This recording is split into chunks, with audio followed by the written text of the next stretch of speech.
আলহামদুলিল্লাহ রাব্বিল আলামিন আসসালাতু ওয়াসসালামু আলা আশরাফিল আম্বিয়া ওয়া সাইয়্যিদুল মুরসালিন নবিয়িনা মুহাম্মদ ওয়া আলা আলিহি ওয়া আসহাবিহি আজমাইন। আমরা প্রথমে চলে আসি সালাতুল বিতরের মধ্যে। বিতরের নামাজ পড়ার তরিকা নিয়ে আপনারা দেখেছেন যে ইখতিলাফ আছে ইমামদের মধ্যে। এমনি নবী করিম সাল্লাল্লাহু আলাইহি ওয়াসাল্লাম তিনি বিতরের কথা গুরুত্ব দিয়ে পড়তে বলেছেন এবং তিনি কখনো সালাতুল বিতর মিস করেননি। এই ব্যাপারে হাদিস হচ্ছে মা তারাকা রাসূলুল্লাহ সাল্লাল্লাহু আলাইহি ওয়াসাল্লাম সালাতুল বিতর লা ফি সাফারিহি ওয়া লা ফি হাদরিহি। রাসূলুল্লাহ সাল্লাল্লাহু আলাইহি ওয়াসাল্লাম সফরের হালতে হোক, এলাকায় অবস্থান এর হালতে হোক, কোনো অবস্থাতেই তিনি সালাতুল বিতরকে ছাড়েননি। এক নম্বর। দুই নম্বর হচ্ছে তিনি সালাতুল বিতরকে এশার পরে পরই না পড়ার জন্য উৎসাহিত করেছেন। দুটি উত্তম সময় বেছে দিয়েছেন। একটা হচ্ছে যারা নিয়মিত তাহাজ্জুদ পড়েন, মিস করেন না সহজে, তাদেরকে তিনি বলেছেন ইজআলু আখিরা সালাতিকুম আল বিতর, তোমাদের রাতের নামাজ শেষ করে দাও বিতর দিয়ে, যাতে বিতরের পরে মানে তাহাজ্জুদের পরে বিতর পড়ার সুযোগ হয়। এটা সবচেয়ে বেশি সওয়াব। তিনি ওনার আমলের মধ্যে তাই ছিল, তিনি তাহাজ্জুদ পড়ে তারপরে বিতর পড়তেন। তো এখানে একটা মাসালা আসে যে যদি আপনি তারাবির মধ্যে বিতর পড়ে ফেলেন তাহলে কি তাহাজ্জুদ পড়া যাবে না?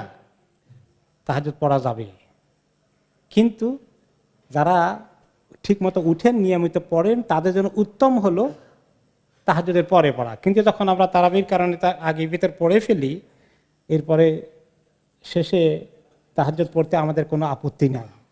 সেটা না থাকার জন্য তিনি আরেকটি কাজ করেছেন, কেউ যেন ভুল না বুঝে। সেই জন্য তিনি ভিতর পড়ে কোনো কোনো সময় 2 রাকাত নামাজ বসে পড়েছেন নফল, যেটাকে কেউ কেউ হালকি নফল বলে, সেখান থেকে খালকি নফল বলে।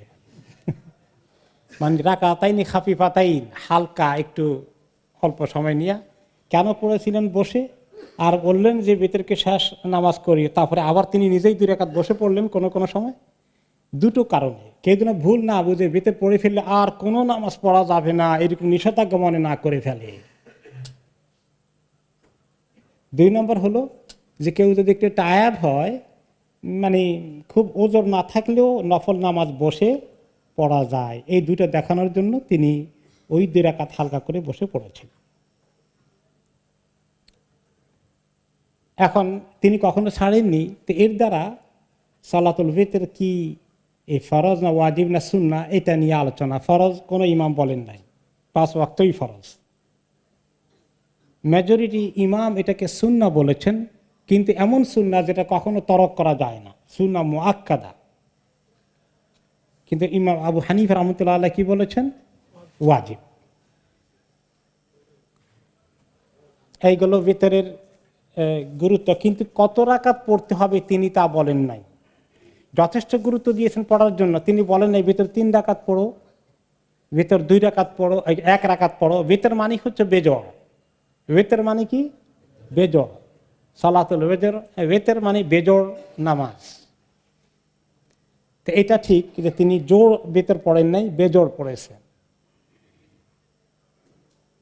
কত রাকাত পড়তে হবে এটা তিনি কখনো বলেননি। তো রাকাত কোথায় পাওয়া গেছে? ওনার বিভিন্ন আমল থেকে পাওয়া গেছে। আবার ওই আমলগুলোর মধ্যে কিছু কিছু সময় তিনি ভিতরের কথা বলেছেন এবং সেগুলোর মধ্যে একাধিক রাকাতের কথা এসে গেছে। ফিক্স করেই একটি হাদিসে তিনি সবসময় ভিতরের একটি সংখ্যা দিয়ে যাননি, বিভিন্ন সংখ্যা হাদিসে এসেছে। এটাকে নিয়ে এখন ইমামদের মধ্যে গবেষণা করে চিন্তা ভাবনা করে ইমামরা বিভিন্ন মতামত দিয়েছেন। এই জন্য ভিতরের ব্যাপারে একাধিক মতামত পাওয়া গেছে। ইমাম মালিক রাহমাতুল্লাহ আলাইহি বলেছেন আন ইউতরা বিসালাসিন ইফসালু বাইনাহুমা বিসালাম। তিনি বলেছেন ভিতর পড়তে হবে 3 রাকাত, তবে 2 রাকাত পড়ে সালাম ফিরাবে, তারপরে উঠে 1 রাকাত নিয়ত করে কমপ্লিট করবে। আবু হানিফা রাহমাতুল্লাহ আলাইহি বলেছেন আল উতরু সালাসু রাকাতিন মিন গায়রি আন ইফাসসালা বাইনাহুমা আও মিন গায়রি আন ইফসালা বাইনাহুমা। যে 3 রাকাত পড়বে, একসঙ্গে মাঝখানে আলাদা করা হবে না। এখন এই যে ইখতিলাফ হয়েছে, এই ব্যাপারে হাদিস আছে আয়েশা রাদিয়াল্লাহু আনহা থেকে, আগে হাদিসটি শুনি, তিনি কি বলেছেন? আন্নাহু কানা ইউসাল্লি মিনাল লাইলি 11 রাকা ইউতিরু মিনহা বিওয়াহিদা। নবী করিম সাল্লাল্লাহু আলাইহি ওয়াসাল্লাম রাতের বেলায় ওনার কিয়ামুল লাইল তাহাজ্জুদ পড়তেন 11 রাকাত, আর সেখানে তিনি 1 রাকাতের ভিতর করতেন। তাহলে 11 রাকাতের মধ্যে 1 রাকাতের ভিতর বাকি 10 রাকাত জোড়ায় জোড়ায় পড়তেন, 2 রাকাত 2 রাকাত করে। কারণ হাদিস এসেছে সালাতুল লাইলে মাসনা মাসনা, রাতের নফল নামাজগুলো তাহাজ্জুদগুলো কেমনি হবে? 2 রাকাত 2 রাকাত করে। তাহলে 2 রাকাত 2 রাকাত করে 5টি নিয়ত করেছেন, 5 দুগুণে 10, আর 1 রাকাতের 1টা তিনি করেছেন। পরের হাদিসে তিনি বলেছেন সালাতুল লাইলে মাসনা মাসনা ফাইদা রাআইতা আন্না সুবহা ইউদরিকুকা ফাআউতির বিওয়াহিদা। যে রাতের নামাজ হচ্ছে 2 রাকাত 2 রাকাত করে তুমি পড়তে থাকো, আর যখন দেখবে এখানে 2 রাকাত 2 রাকাত করে পড়তে থাকো, কত রাকাত এটা বলেন না। তাহলে বোঝা গেল যে তাহাজ্জুদের নামাজ কেউ যদি আনলিমিটেড নাম্বারও পড়ে সেটার সুযোগ আছে না নাই? কেউ 8 রাকাত পড়বেন, এটা কিছু হাদিস আছে, আর যদি কেউ আরো বেশিও পড়তে চায় সেটারও সুযোগ আছে। তারপরে যখন তোমার সকাল হয়ে আসবে, অর্থাৎ ফজর নামাজ হওয়ার আশঙ্কা দেখা দিবে, ফাআউতির বিওয়াহিদা, তাহলে 1 রাকাত দিয়ে তুমি ভিতর করে ফেলো। আর একটা হাদিস এসেছে এগেইন, আগেরটা ছিল, প্রথমটা ছিল বুখারীর, পরেরটা আছে মুসলিমের, আয়েশা রাদিয়াল্লাহু আনহা থেকেই, ইন্নাহু আলাইহিস সালাতু ওয়াস সালাম কানা ইউসাল্লি 13 রাকা। নবী করিম সাল্লাল্লাহু আলাইহি সাল্লাম 13 রাকাত পড়তেন রাত্রে। আগের হাদিসে বললেন 11, এখন বলেন 13 রাকাত। ওয়া ইউতিরু মিন যালিকা, আর ভিতর কিভাবে করতেন? মিন বিখামসিন, 5 রাকাতের শেষের 5 রাকাতকে এভাবে ভিতর করতেন, একসঙ্গে কোনো বৈঠকেই বসতেন না। 5 রাকাত একদম শেষ করে একমাত্র শেষ বৈঠকে বসতেন। সহিহ মুসলিমের হাদিস, এটা কোনো দাঈফ হাদিস না। এরপরে আবু দাউদ থেকে হাদিস এসেছে আবি আইয়ুব আনসারী রাদিয়াল্লাহু আনহু, তিনি বলেছেন নবী করিম সাল্লাল্লাহু আলাইহি ওয়াসাল্লাম বলেছেন আল বিত্রু হাক্কুন আলা কুল্লি মুসলিম, প্রত্যেক মুসলমানের উপরে বিতর পড়ার একটা দায়িত্ব আছে, এটা হক। ফামান আহাব্বা আন ইউতিরা বিখামসিন ফালিয়াফআল, যে ব্যক্তি চায় 5 রাকাতের ভিতর বানাবে, সে 5 রাকাতের ভিতর পড়ুক। ওমান আহাব্বা আন ইউতিরা বিসালাসিন ফালিয়াফআল, যে চায় 3 রাকাতের ভিতর পড়বে পড়ুক। ওমান আহাব্বা আন ইউতিরা বিওয়াহিদাতিন ফালিয়াফআল, যে ব্যক্তি চায় 1 রাকাতের ভিতর পড়বে সেটাও পড়ুক। আর কি রেওয়ায়েতে আসছে যে তিনি বেতের পড়তেন কোন সময় বেসাবঈন, 7 রাকাত একসঙ্গে করে বেতের পড়েছেন, ওয়া তাসঈন, 9 রাকাত একসঙ্গে করে বেতের পড়েছেন, ওয়া খামসিন, 5 রাকাত একসঙ্গে করে বেতের পড়েছেন।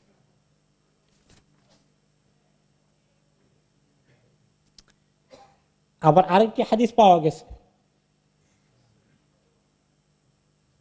সেটা হচ্ছে যেটা মেইনলি হানাফি মাযহাবের ইমামদের দলিল নিয়েছেন, আল মাগরিবু ওয়িত্রু সালাতিন নাহার, মাগরিব হচ্ছে দিনের বেলার ওয়িতর, আর যে ওয়িতর পড়ে সেটা হলো রাতের বেলার ওয়িতর। হানাফি মাযহাবের ইমামরা ফিকহ কিতাবের মধ্যে লিখছেন এইটা হচ্ছে দলিল, আল মাগরিবু ওয়িত্রু সালাতিন নাহার, মাগরিব হচ্ছে দিনের নামাজের ওয়িতর। সেখান থেকে ওনারা কিয়াস করে দলিল নিয়েছেন। সো মাগরিব যেহেতু 3 রাকাত একসঙ্গে পড়া হয়, এটা হলো দিনের ভিতর, তো রাতের ভিতরে ওই রকমই হবে। ঘোরায় অনেক ঘুরিয়ে দলিলটা আসছে, বেশি ঘোরা হয়ে গেছে একটু। তো যেহেতু দিনের ভিতর মাগরিব, তো রাতের ভিতর হলো ভিতর, তো দুইটাই একরকম হবে, সেজন্য মাগরিবের মতো করে পড়া হয়। কিন্তু এর খেলাফে দেখা যাচ্ছে অনেকগুলো দলিল আছে যে নবী করিম সাল্লাল্লাহু আলাইহি ওয়াসাল্লাম এভাবে করে না পড়ে তিনি বসেন নাই, উঠে দাঁড়িয়েছেন, 2 রাকাত পড়ে সালাম ফিরিয়ে 1 রাকাত করেছেন, এইগুলোর দলিলের দিক থেকে অনেক বেশি মজবুত। তো যাই হোক, এই যে কতগুলো রেওয়ায়েত পেলেন, এখন এই রেওয়ায়েতগুলোকে সামনে রেখে আমরা দেখতে পাই যে একাধিক মত পাওয়া গেছে। এখন তবে শুধু 1 রাকাত যারা ধরবেন, এই ক্ষেত্রে একটু কথা আছে। সে কথাটা হচ্ছে বেজোড় হবে জোড়ের পরে, এই জন্য ওয়াশাফি ওয়াল ওয়াতরে, আগে কিছু না থাকলে কেউ ফরজ পড়লো কোনো কারণে, সুন্নত পড়ার সুযোগ হলো না, মুসাফির আছে কোনো বিষয়, এখন বেতর পড়বে, তাহলে শুধু এই ওয়াহেদে 1 রাকাত পড়বে, এইরকম কোনো আমল কোনোদিন নবী করিম সাল্লাল্লাহু আলাইহি ওয়াসাল্লামের জিন্দেগিতে পাওয়া যায়নি। যে সমস্ত হাদিসে 1 রাকাতের কথা এসেছে তার আগে তিনি সাফা করেছেন, কমপক্ষে 2 রাকাত ছিল, না হলে আরো বেশি ছিল। একটু আগে লিস্ট আমরা পেলাম। আবার ওদিকে মা আয়েশার হাদিসে, এক হাদিসে 13, আর এক হাদিসে 11, সবগুলোর মধ্যে এর আগে 2 রাকাত করেছিল। এই 2 রাকাতকে বলে সাফা, জোড়া। আর ওয়েতের বা ওয়াতর, কোনো সময় এটা উচ্চারণ হয় ওয়েতের, কোনো সময় উচ্চারণ হয় ওয়াতর। কোরআন শরীফ উচ্চারণ আসছে আল ওয়াতর, সূরা আল ফাজরের মধ্যে, ওয়াল ফাজরি ওয়া লায়ালিন আশর ওয়াশ-শাফঈ ওয়াল ওয়াতর। শাফঈ মানে জোড়া, ওয়াতর মানে বেজোড়। তাহলে বেতরের বেজোড়ের আগে যে কোনো একটা জোড়া নামাজ থাকতে হবে।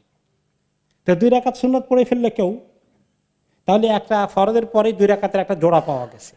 এরপরে কেউ যদি 1 রাকাত পড়ে, তাহলে বেওয়াহিদা ওটার মধ্যে ফিট ইন হতে পারে।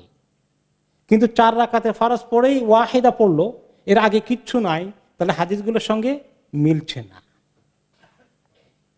ওইটা বাদ দেওয়ার পরে এখন মেজরিটি ইমামদের অপিনিয়ন হচ্ছে যে মেজরিটি ইমামরাই প্রায় দেখা যাচ্ছে 3 রাকাতের পক্ষে মত দিয়েছে। কিন্তু সেই 3 রাকাতের আগে 3 রাকাত কি একসঙ্গে পড়া হবে? ওই যে সালাম ছাড়া 5 রাকাত, 7 রাকাত, 3 রাকাত যেভাবে পড়েছেন, কোনো রাকাতেই না বসে একদম 3 রাকাত শেষ করে শেষ বৈঠকে তারপরে 2 দিকে সালাম ফিরানো, এটা যেভাবে সহিহ হাদিসের দিক থেকে মিলে, আবার 2 রাকাত পড়ে সালাম ফিরানোর পরে দাঁড়িয়ে উঠে 1 রাকাত পড়ে, এটার সহিহ হাদিসও মিলে। আর যেটা মাগরিবের মতো করে 3 রাকাতে একসঙ্গে পড়া হচ্ছে, এটা অনেক ইমামরা ফতুয়া দিয়েছেন। যার এত বেশি হাদিস পড়ার সুযোগ হয়নি, তিনি সেটার উপর আমল করে আসছেন, এটা বড় ইমাম ফতুয়া দিয়েছেন। সেই বেচারা এত হাদিস না জানার কারণে যেটা আমল করে আসছে তার সালাত আদায় হয়ে যাবে। কিন্তু যে ব্যক্তি চায় উত্তম তরিকা আদায় করতে, সুন্নত তরিকায় আসতে, তাহলে তার জন্য ওই 2টা সুন্নতের দিক থেকে অধিকতর মজবুত, 2 রাকাত পড়ে সালাম ফিরাই 1 রাকাত পড়া, অথবা একসঙ্গে 3 রাকাত পড়া, মাঝখানে না বসে ফাইনাল বসে যাওয়া।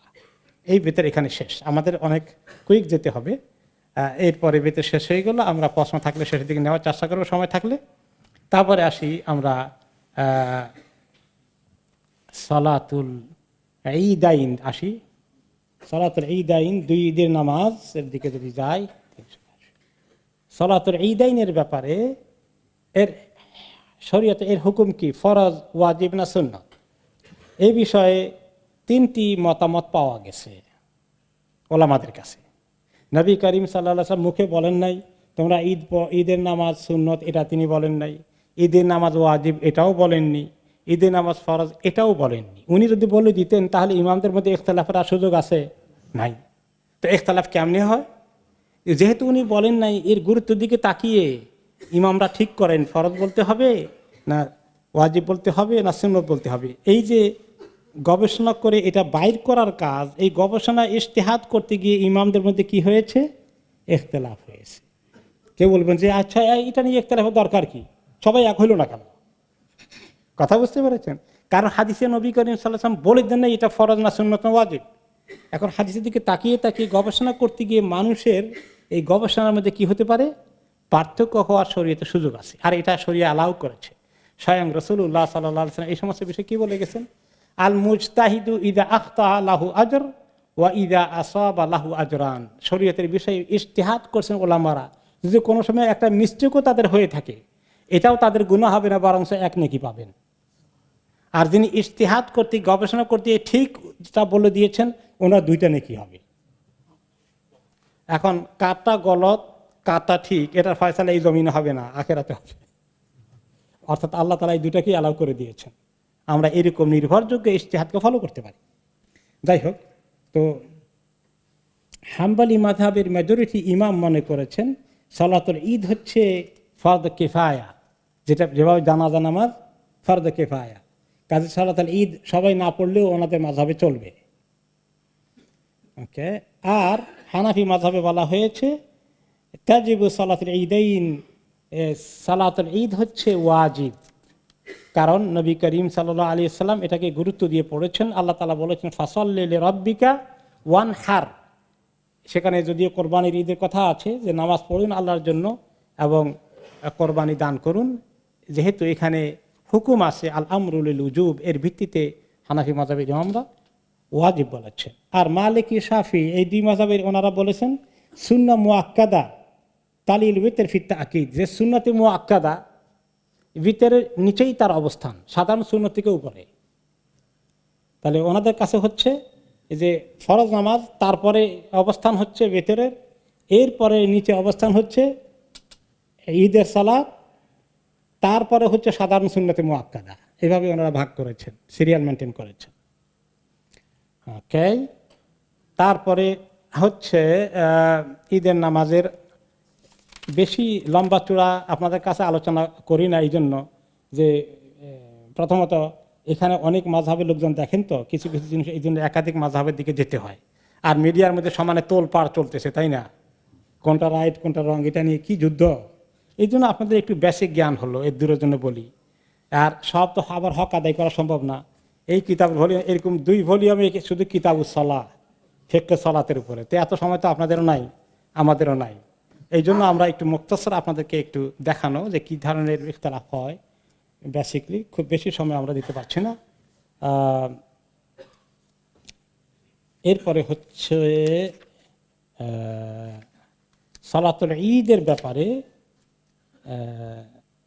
নামাজ কিভাবে পড়তে হবে, কয় তাকবীর হবে। আপনারা জানেন যে এই বিষয়ে বড় ইখতিলাফ আছে। একটা হানাফি মাযহাবের অপিনিয়ন হচ্ছে প্রথম রাকাতে এক্সট্রা 3 তাকবীর, দ্বিতীয় রাকাতে আরেকটা আরও এক্সট্রা 3 তাকবীর। ওনাদের ভিত্তি হচ্ছে ইবনে মাসউদ রাদিয়াল্লাহু আনহুর আসার। তিনি বলেছেন নিজের কথা, এখানে রাসূলুল্লাহ সাল্লাল্লাহু আলাইহি ওয়াসাল্লামের কোনো কথার রেফারেন্স নাই। আর তিনি বলেন নাই যে আমি দেখেছি এভাবে নবী করিম সাল্লাল্লাহু আলাইহি ওয়াসাল্লাম পড়েছেন, বরঞ্চ ওনার কথাই তিনি বলেছেন ইকাব্বিরু তাকবীরা, ঈদের নামাজে তাকবীর তাহরিমা দিয়ে শুরু করবে, ওয়াইফতাতিহু বিহিস সালাহ, নামাজ শুরু করবে সেটা দিয়ে, সুম্মা ইকাব্বিরু বাদাহা সালাসান, অতঃপর 3 তাকবীর এক্সট্রা দেবে। এরপরে প্রথম রাকাত শেষ করে যখন আবার দ্বিতীয় রাকাতে আসবে তখন শুরুতেই 3টি তাকবীর দিয়ে, এরপরে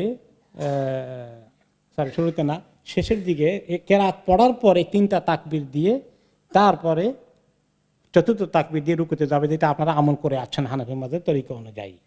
এখানে ইমাম তাহাউই এই ইবনে মাসউদের কথাটি উল্লেখ করেছেন, দলিলের দিক থেকে এত মজবুত না। তার এগেইনস্টে মজবুত দলিল হচ্ছে ইবনে ওমর রাদিয়াল্লাহু তাআলা আনহু।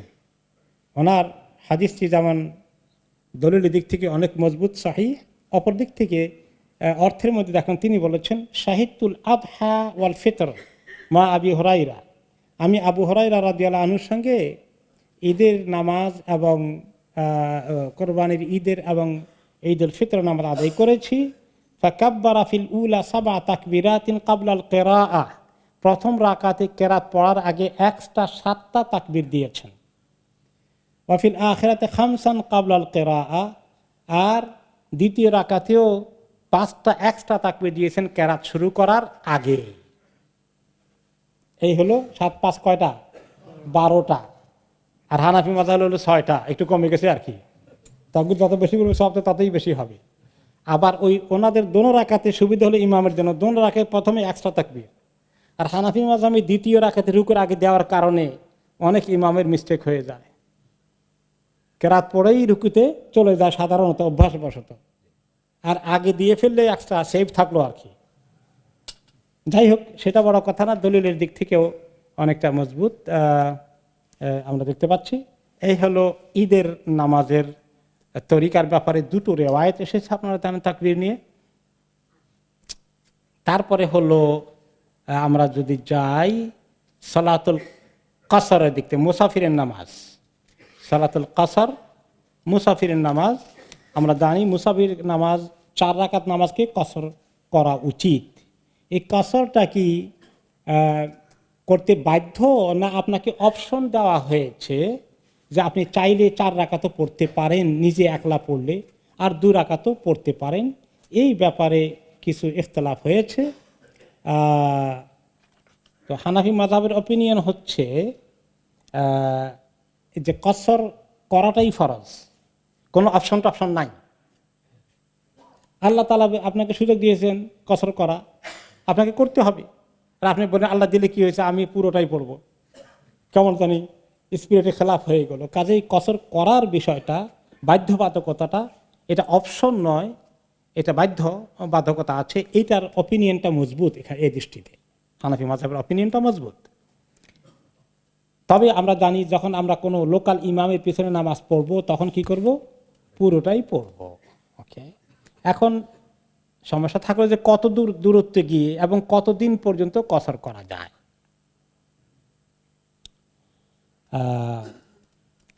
কসরের ক্ষেত্রে দূরত্ব হচ্ছে 3 দিন 3 রাত জার্নি করার দূরত্ব। 3 দিন 3 রাতে যতটুকু জার্নি করা যায়। আরবরা যখন জার্নি করতেন নবী করিম সাল্লাল্লাহু আলাইহি ওয়াসাল্লামের জামানায়, হয়তো হেঁটে যেতেন অথবা উটে করে যেতেন। হেঁটে যাওয়ার উটে করে যাওয়ার স্পিড প্রায় সমান, এবং ওনারা এতে করে এক এক দিন ওনারা 16 মাইল করে যাওয়ার একটা অ্যাভারেজ হিসাব ওনাদের ছিল। দিনে রাতে হেঁটে যখন পদব্রজে যেতেন অথবা উটে করে যেতেন, প্রায় ওনারা গড়ে 16 মাইল করে যেতেন। এটা একটা রাফ এস্টিমেশন। তাহলে 3 দিন 3 রাতে এই যে সালাসাতু ফারসাখ বলা হয়, আও ফারাসিখ। এক ফারসাখ হচ্ছে 16 মাইল একদিনে। তো এভাবে করে 16 মাইল যদি যায় তাহলে 3 16 48 মাইল। এটা হলো হানাফি মাযহাবের অপিনিয়ন। আর কিছু কিছু ইমামরা তার চেয়ে অনেক কম দিয়েছেন, কয়েক মাইল গেলেই কেউ 8 মাইল বলেছেন, কেউ তার চেয়েও কম বলেছেন। এগুলো নিয়ে যথেষ্ট ইখতিলাফ হয়েছে। তবে 16 মাইলের হাদিসটা অনেকটাই মজবুত হিসাবে, 48 মাইলেরটাই অনেকটা মজবুত এবং মোর ক্লিয়ার দেন আদার অপিনিয়ন। এই হলো দূরত্বের দিক থেকে 16 মাইল। আর কতদিন পর্যন্ত এর মুদ্দত থাকবে, অর্থাৎ কত পর্যন্ত গেলে জামান সময় কতটুকু, এই বিষয় হচ্ছে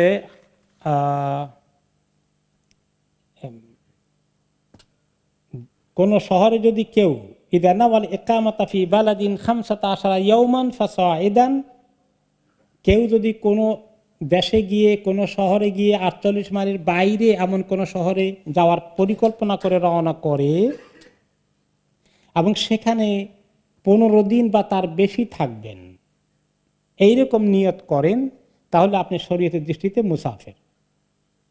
15 দিন বা 15 দিনের নিচে থাকবেন, কিন্তু 15 দিন বা তার বেশি থাকলে মুসাফির না, আপনি মুকিম। মনে করেন আপনি এখান থেকে বার্মিংহাম যাচ্ছেন, তাহলে এখানে তো অবশ্যই 48 মাইলের বেশি, আর আপনি সেখানে বার্মিংহামে থাকবেন 10 দিন থাকতে পারেন, 12 দিন থাকতে পারেন, 14 দিন থাকতে পারেন। তাহলে অল দিস পিরিয়ডে আপনি ওখানে থাকলে কি করবেন, মুসাফির হিসাবে 2 রাকাত পড়বেন, 4 রাকাত নামাজ। কিন্তু যদি নিয়ত থাকে যে না এবারে গিয়ে আমি 15 দিন 16 দিন 20 দিন 1 মাস 3 মাস থাকবো, তাহলে আপনি কি মুকিম। বুঝে আসছে? তাহলে আপনি মুসাফির না বার্মিংহামে, কিন্তু রাস্তায় আপনি কি মুসাফির। রাস্তায় মুসাফির। 48 মাইলের বেশি জার্নি থাকলে 49 মাইল 50 মাইল এরকম দূরত্বে গেলে রাস্তায় যদি কোনো নামাজ পড়েন তাহলে আপনি কি অবশ্যই মুসাফির। ওখানে কতদিন থাকবেন সেটা কিছু আসে যায় না, রাস্তায় যাওয়ার আসার পথে আপনি মুসাফির। তারপরে হলো আপনি সালাতুল মুসাফিরের মধ্যে হলো কোন জায়গা থেকে সফর শুরু করবেন, আরেকটা পয়েন্ট। আপনি বাড়ি থেকে বের হয়েছেন, 1 মিনিট দূরে আপনার লোকাল মসজিদ আছে, এখন কি আপনি মুসাফির ওখান থেকে নামাজ পড়ে চলে যাবেন? এখন কি মুসাফিরের মধ্যে ধরবেন এটা? না, এটা ধরবেন না। অরিজিনালি কিতাবে যেভাবে লেখা আছে হাদিসের ভিত্তিতে, সেটা হচ্ছে যতক্ষণ পর্যন্ত নিজের শহরের ঘর বাড়ি দেখা যায়, সেটা ক্রস না করা পর্যন্ত আপনি মুসাফিরের নামাজ পড়তে পারবেন না। ওই শহরের ভিতরে থাকা অবস্থায় আপনি পড়বেন পুরো নামাজ। শহর পেরিয়ে গেলে বাড়িঘর শেষ হয়ে গেছে, শহরের এরিয়া শেষ, তখন থেকে আপনি মুসাফির মাঝখানে কোনো ব্রেক দিয়ে নামাজ পড়লে তখন থেকে আপনি কসর করবেন। এইগুলো পুরনো কিতাবে এভাবে লেখা আছে। কিন্তু এখন যে সমস্ত মেগা সিটি আছে, অনেক বড়, তখনকার জামার শহর কি এত বড় ছিল?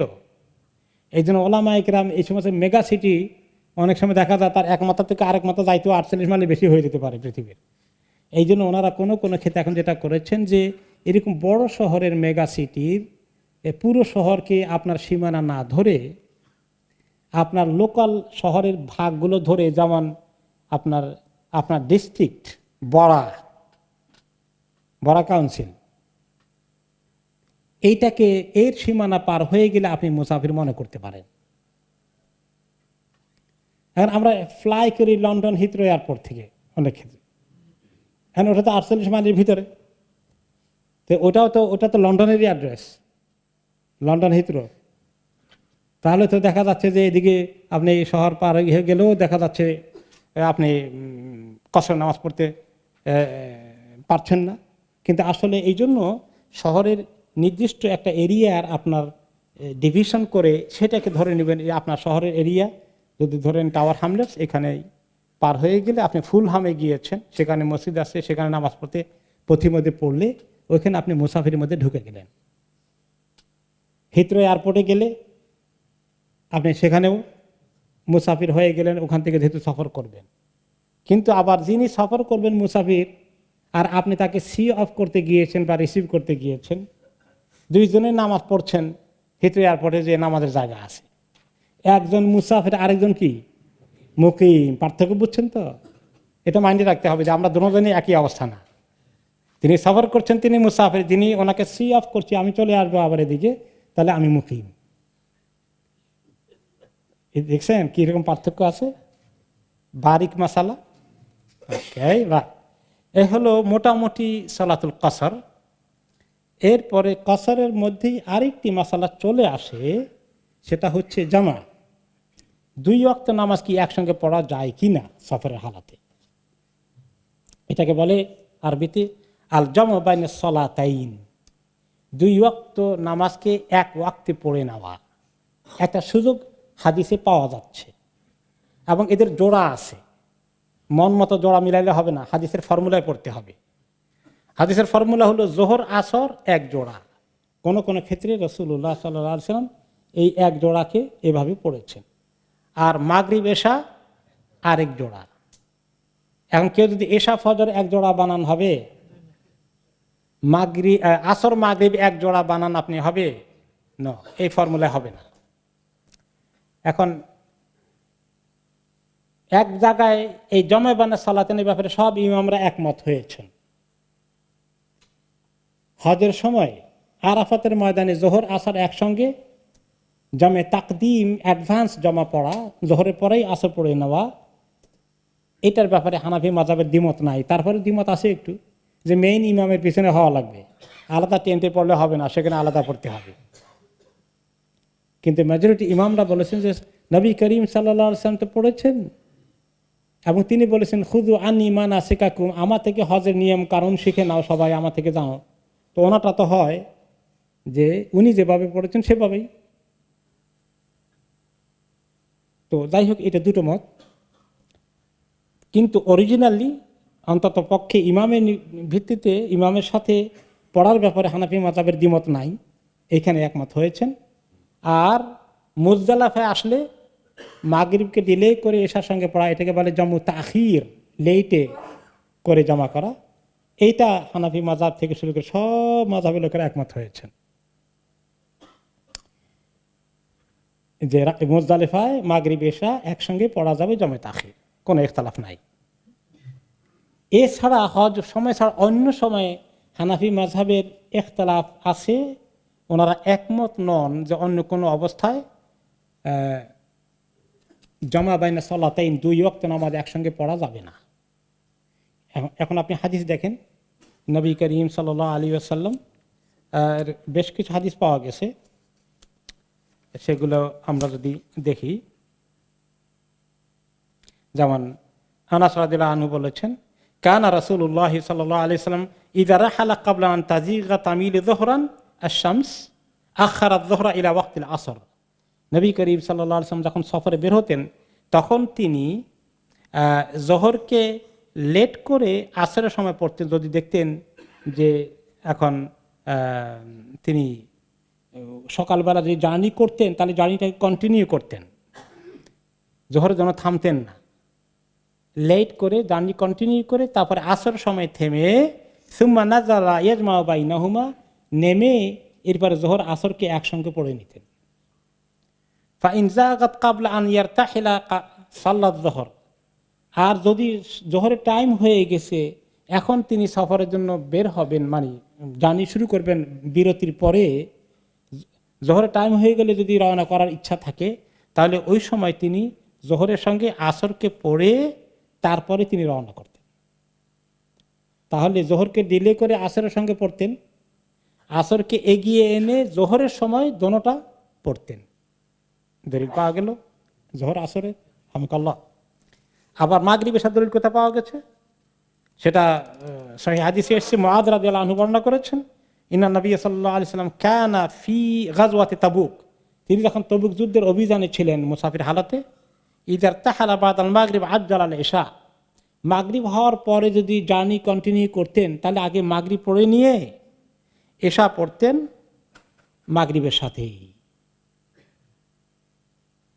আর কোনো সময় যদি এমন হতো যে মাগরিবের জার্নি কন্টিনিউ করা অবস্থা আসতেন, তখন মাগরিবকে ডিলে করে লেট করতেন, মাগরিবের সময় চলে গেছে, এশার পরে গিয়া এশার সঙ্গে গিয়ে মাগরিবকে পড়তেন। এই সুস্পষ্ট দলিলগুলো আছে। এমনকি কোনো কোনো ক্ষেত্রে তিনি মাগরিবকে বা মাগরিব এশাকে মদিনাতে থাকা অবস্থায় বিশেষ কারণে কোনো সময় জোহর আসরকে একসঙ্গে পড়েছেন, মাগরিব এশাকে একসঙ্গে পড়েছেন, খুব রেয়ার কেসে। এই বিষয়ে হাদিস এসেছে, বুখারী মুসলিমের মধ্যে হাদিস আছে, সাল্লা বিনা রাসূলুল্লাহ সাল্লাল্লাহু আলাইহি ওয়াসাল্লাম বিল মদিনাতে যুহর আল আসর জামিআন, নবী করিম সাল্লাল্লাহু আলাইহি ওয়াসাল্লাম আমাদের সঙ্গে মদিনাতে থাকা অবস্থায় জোহর আসর একসঙ্গে পড়লেন এক সময়। ওয়াল মাগরিব এশা ওয়াল এশা জামিআন, এবং মাগরিব এশাও একসঙ্গে পড়ে ফেললেন। মুসলিম শরীফে অতিরিক্ত রিওয়ায়াত এসেছে, মিন গায়রি খাউফিন ওয়ালা সাফার, কোনো ভয়ও ছিল না, সফরের হালতেও ছিলেন না, এলাকায় থাকা অবস্থায় কাজ করেছেন, স্পেশাল কনসিডারেশন কোনো কেসে। এতগুলো হাদিস থাকার পরে এখন হানাফি মাযহাব যে বললেন যে কোনো জায়গাতেই অ্যালাউড না, ওনাদের যুক্তি কি, দলিল কি জানা দরকার।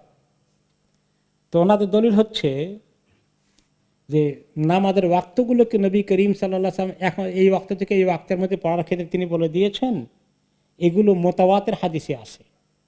মুতাওয়াতির হাদিস হলে এত সংখ্যক রাবি বর্ণনা করে যে এই রাবি, কোনো রাবি ভুল করলো কিনা, কোনো মিথ্যা রাওয়ায়াত ঢুকলো কিনা সন্দেহ করা যায় না, এটাকে বলে মুতাওয়াতির হাদিস। আর সহিহ হাদিস যদি খবরে আহাদ হয়, খবরে ওয়াহিদ হয়, আহাদুল হাদিস, যে 2 জন 3 জনে, 1 জনে 2 জনে 3 জনে 5 জনে রিওয়ায়াত করেছেন, তাহলে এই হাদিসের সঙ্গে মুতাওয়াতির হাদিসের যদি কন্ট্রাডিকশন হয় তাহলে মুতাওয়াতির হাদিসেরটাই ধরা হবে, আহাদ হাদিসেরটা ধরা হবে না। 2 নম্বর কোরআনের আয়াত আছে, ইন্না সলাতা কানাত আলাল মুমিনিনা কিতাবাম মাওকুতা, সালাত নামাজ মুমিনদের উপরে নির্দিষ্ট করে ওয়াক্ত ঠিক করে দেওয়া আছে, এই ভিত্তিতে ফরজ করা হয়েছে। তো কোরআনের দলিলের সঙ্গে হাদিসের টক্কর লাগলে কোরআনকে গুরুত্ব দিতে হবে, এটাকে ব্রেক করা যাবে না। তো এগুলো সাধারণ সময় তো ঠিকই আছে, কিন্তু বিশেষ করে সফরের হালাতে এগুলো যে করেছেন তার একটা ব্যাখ্যা আবার হানাফি মাযহাবে দেওয়া হয়েছে, সেটা হচ্ছে জামে সুরি লাইসা জামে হাকিকি। জামা মানে কি, একত্রে পড়া, একত্র করা। এক হলো সুরি আর একটা হাকিকি। হাকিকি মানে রিয়েল একসঙ্গে পড়েছেন এক ওয়াক্তে, দুইটাকে এনে। জোহরের সময় আসরকে, আসরের সময় জোহরকে। আর আরেকটা হলো সুরি, সুরি মানে সুরত, এটা মানে মনে হয় যেন এক ওয়াক্তে পড়েছেন, আসলে এক ওয়াক্তে না, ওনারা ব্যাখ্যা দিয়েছেন কিরকম, যে হয়তো তিনি এভাবে পড়েছেন জোহরের ওয়াক্ত শেষ, কোন রকম 2 রাকাত জোহর পড়া যাচ্ছে, তারপরেই আসর ওয়াক্ত শুরু হয়ে গেল, তখন তিনি শুরুতে আবার 2 রাকাত আসর পড়ে ফেলেছেন। বুঝছেন? এটা সবাই বুঝেন ভাই, এ খুব বারিক বিষয় এখানে, যে জোহর এবং আসর একসঙ্গে পড়তে দেখা গেলেও নবী করিম সাল্লাল্লাহু আলাইহি ওয়াসাল্লাম এমন ভাবে ক্যালকুলেট করে পড়েছেন যে জোহরের ওয়াক্ত আর মাত্র 5 মিনিট বাকি আছে, তখন তিনি জোহর শেষ করলেন, আর ওই 5 মিনিটও শেষ হয়ে গেল, আর ওই সময় আসরের ওয়াক্ত ঢুকে গেল, আর ওই সময় তিনি ধরে ফেললেন আসরের ওয়াক্ত। এইটা দুইটা একসঙ্গে জমা হয়ে গেছে, এই জমায়েতটা হয়ে গেছে মানে আপন আপন ওয়াক্তের ভিতরে থেকেই একসঙ্গে হয়েছে, একটা ওয়াক্তের ভিতরে আরেকটাকে ঢুকানো হয় নাই। ওনারা অনেক কষ্ট করে ব্যাখ্যা এটা বাইর করছেন। ঠিক আছে, এটাকে বলা হয় জমে সুরি। তবে এই সফরের হালতে অনেক ক্ষেত্রে ওই জমে হাকিকি ওই হাদিসের ভিত্তিতে যদি নেওয়া হয় তাহলে কিন্তু মানুষের লাইফটা অনেকটা ইজি হয়, আর নামাজ অনেক সময় কাজা হওয়ার সম্ভাবনা আর থাকে না। অনেক কেস আছে পারা যায় না। যেমন একজন ডাক্তার আমার কাছে ফতোয়া চাইলেন বেশ কয়েক বছর আগে লন্ডন হসপিটালে, তিনি অপারেশন করবেন শীতকালে, যে অপারেশন তো 5-6 ঘন্টা লেগে যাবে, আমি তো ওখানে কোনো ব্রেক নিতে পারবো না, এখন নামাজ কেমনে পড়বো? প্রশ্ন এরকম আসতে পারে কিনা? আমি ওনাকে বুদ্ধি দিলাম যে আপনি এক কাজ করেন, যদি অপারেশনটা জোহরের পরে শুরু হয় তাহলে জোহর পড়েই আসর পড়ে ফেলবেন, ঢুকে গেলেন অপারেশন। আর যদি এর ফায়দা আসরটা আদায় হয়ে গেছে, মাগরিবের সময় হয়ে গেল, শেষ করে টেরে মাগরিবের সময় শেষ হয়ে গেছে, এরপর এসার সময় ঢুকে গেছে, রাতের 9টা হোক 10টা হোক, আপনি তারপর সব শেষ করে মাগরিব এবং এশা একসঙ্গে পড়তে পারবেন জমা বাইনা সালাতাই। এই এই এই যে হাদিসের ভিত্তিতে সুযোগ পাওয়া গেল, তাহলে বড় মুসিবত থেকে একটা লোক বেঁচে গেল। এখন তাহলে অপারেশন যদি কোনো মুসলমান ডাক্তার এইভাবে করে, নামাজ ফরজ নামাজ বাদ দিয়ে কেমনে করবে? তাহলে তো তাকে এখন এই ডাক্তারের চাকরি ছাড়তে হবে, তা মানুষের চিকিৎসা কি করবে? এই জন্য আল্লাহ তাআলা এই দিনের মধ্যে কোনো লাইসা ফি দ্বীনি মিন হারাজ, দিনের ভিতরে আল্লাহ তাআলা এমন কোনো কঠিন জিনিস রাখেন নাই, উপায় বের করে দিয়েছেন। ইউরিদুল্লাহু বিকুমুল ইউসর ওয়ালা ইউরিদু বিকুমুল উসর, আল্লাহ তাআলা তোমাদেরকে সহজ করে দিতে চান, কোনো কঠিন কোনো অবস্থায় ফেলে দিতে চান না। তো তাই বলে এখন সহজ করতে গিয়ে সব জায়গায় সহজ করা যাবে নাকি? দেখতে হবে কোন জায়গায় হাদিসের দলিল আছে, সেখানে একমাত্র সহজটা নেওয়া যাবে। আমার মন মতো একটা সহজ বানিয়ে ফেললাম, আপনি আরেকটা সহজ করে দিলেন, যে এত কঠিন করার দরকার, এই দিন তো সহজ, কঠিন করেন কেন? তাহলে সব জায়গায় তারাই দেবো নাকি? না, শরীয়তের হাদিসের ফর্মুলায় পড়তে হবে। তারাবির নামাজ হাইরে কি যুদ্ধ মিডিয়ার মধ্যে, 20 রাকাত জিন্দাবাদ, 8 রাকাত মুর্দাবাদ, 8 রাকাত জিন্দাবাদ, 20 রাকাত মুর্দাবাদ। ইয়া আল্লাহ, কি দরকার? আপনি যে হাদিসগুলো পড়েন দেখবেন যে সব রকমের রেওয়াজ, সহি রেওয়াজ আছে। রাসূলুল্লাহ সাল্লাল্লাহু আলাইহি ওয়াসাল্লাম 8 রাকাত পড়েছেন, এটা সহি, তিনি 20 রাকাত পড়েন নাই। কিন্তু ওনার 8 রাকাত কত লম্বা ছিল? আল্লাহু আকবার। সূরা বাকারা, সূরা নিসা, সূরা আলে ইমরান, তিনটা 1 রাকাতের মধ্যে। এত লম্বা 8 রাকাত পড়েছিলেন। মা আয়েশা বলেন তিনি রমাদানে আগে পারে কোনো সময় 8 রাকাতের বেশি পড়েন নাই। তো এখন যদি এখন ওই 8 রাকাত শুধু রমাদানেও 8 রাকাত, তার বাইরেও 8 রাকাত, তো তাহলে আর রমাদানের এক্সট্রা নামাজ কি আর থাকলো? তিনি বলেন মান কামা রমাদানা ঈমানান ওয়া ইহতিসাবান গুফিরা লাহু মা তাকাদ্দামা মিন যামবি। তাহলে রমাদানে 8 রাকাতকে তিনি সাধারণ 8 রাকাতের মতো পড়েননি, অনেক লম্বা করেছেন। এরপরে সাহাবীদের থেকে 2 রকমের রেওয়াজ পাওয়া গেছে। ওমর রাদিয়াল্লাহু আনহু যখন নামাজ কায়েম করে দিয়েছেন, দোনো রকম রেওয়াজ সহি। কোন কোন রেওয়ায়েতে বলে ইমাম যাদেরকে 2 জনকে ইমাম বানিয়ে দিলেন, উবাই ইবনে কাব রাদিয়াল্লাহু আনহু আর তামিম আদ-দারি রাদিয়াল্লাহু আনহু, 2 জনেই 8 রাকাত করে পড়িয়েছেন, এরকম সহি রেওয়ায়েত আছে। আবার আরেকটি সহি রেওয়ায়েত আছে যে ওনারা 2 জনে পড়িয়েছেন 20 রাকাত। তখন এর ফয়সালায় অনেক ইমামরা বলেছেন যে হয়তো তামিম আদ-দারি এবং উবাই ইবনে কাব নবী করিম সাল্লাল্লাহু আলাইহি ওয়াসাল্লাম মতোই লম্বা করে পড়া শুরু করে দিয়েছিলেন, কিন্তু দেখলেন যে সাহাবীরা কুলাতে পারেন না। তখন আয়াতের পরিমাণকে ছোট করে দিয়ে 20 রাকাত করে দিয়েছেন 8 রাকাতের জায়গায়। এইটা ওনাদের অনেকেরই বক্তব্য বা ব্যাখ্যা এসেছে। তাহলে বোঝা গেল যে এই জন্যই 20 রাকাতের রেওয়ায়াত পাওয়া গেছে, ওনারা আমল করেছেন।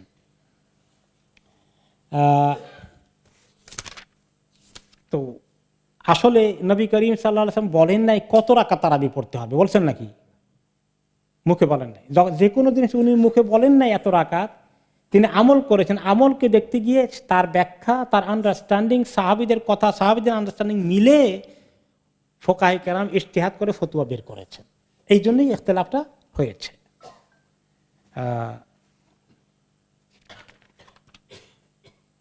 সালাতুত তারাবির ব্যাপারে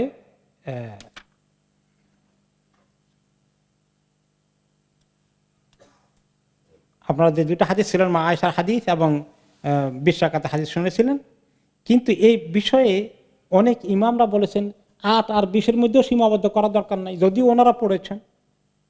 ইমাম শাওকানি রহমতুল্লাহ আলাইহি, ইমাম ইবনে তাইমিয়া রহমতুল্লাহ আলাইহি বলেছেন যে এটা ফিক্স না করে দেখতে হবে যে লোকেরা কোনটায় অভ্যস্ত, কোনটা ইজি হয়, কোনটা তারা আমল করে যাচ্ছে। কোনো জায়গায় ওনাদের দৃষ্টিতে হাদিসে এসেছে, ইমাম শাওকানি নাইল আওতারে বলেছেন যে সলাত হাদিসগুলো দেখলে তারাবির নামাজ একসঙ্গে পড়া, জামাতে পড়া দোনোটা জায়েজ আছে, পাওয়া যায়।